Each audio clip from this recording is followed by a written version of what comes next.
Здравейте, днес съм решил да ви покажа моята Smart Home система, само че не знам откъде да започна. Да видим дали ще се получи.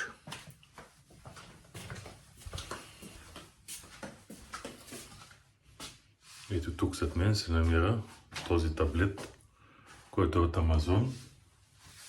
Изпълнява функцията на дисплей. Ето така изглежда системата. Тук са всички уреди, които включвам и изключвам.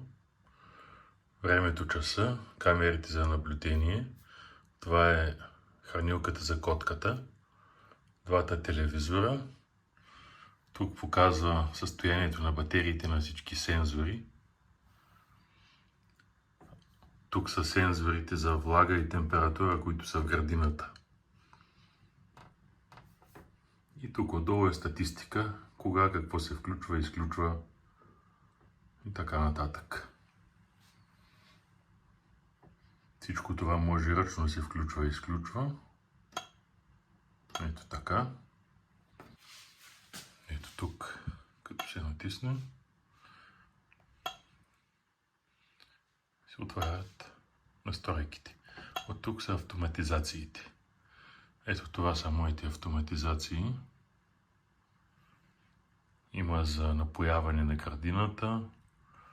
Това е за включване и изключване на лампите на осветлението в кухнята и в хола.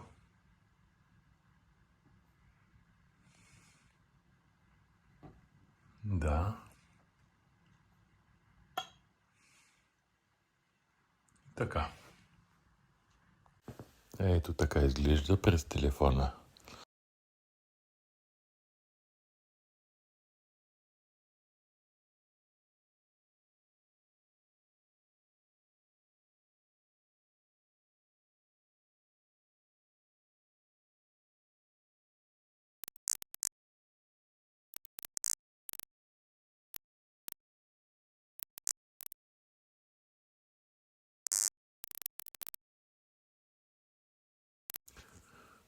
Ето така изглежда, погледнато през компютъра, цялото приложение.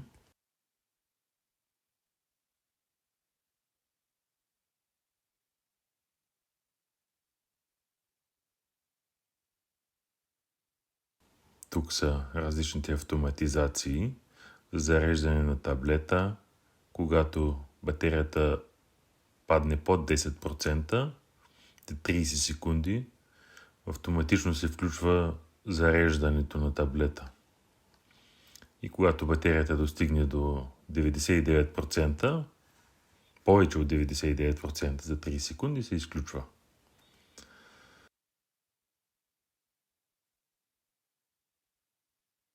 Ето тук ще ви покажа как съм направил напоителната система в момента. Тя е с сензори за влага и температура. Когато тази влажност се задържи за повече от 30 минути, и това се случи 4 часа след залез,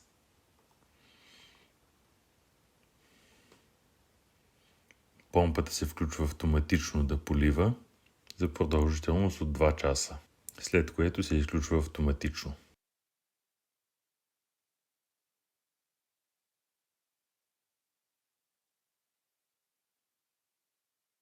Това е един от сензорите за влага в градината. Втория сензор в оранжерията. Това е тръбата за капково напояване.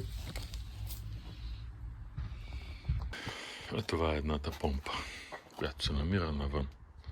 Ето тук отгоре е цистерната.